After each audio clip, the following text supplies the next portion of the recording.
IC saya bukan pendatang. Oi, cabai punya Menteri DAP.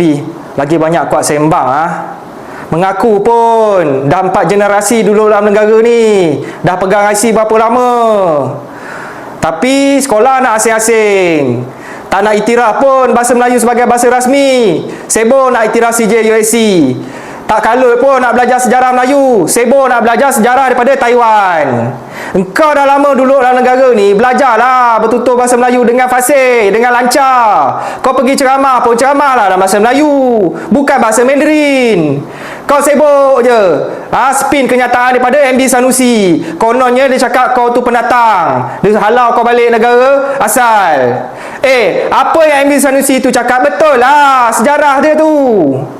Orang India ada negara India, orang Cina ada negara Cina, orang Siam ada Thailand. Apa yang salahnya? Apa yang masalah sekarang ni? MB Sanusi dia nasihatkan supaya rakyat khususnya anak-anak muda Melayu sedar, jangan leka dengan hiburan, pertahankan tanah air. Yang kau kona sampai cukai lah, bagai semua nak buat apa? Nak tarik sokongan? Sedar-sedarlah. Kau dekat Negeri Sembilan, kau parti kau tu memang meruyuk, memang lingkup lah aku cakap kau.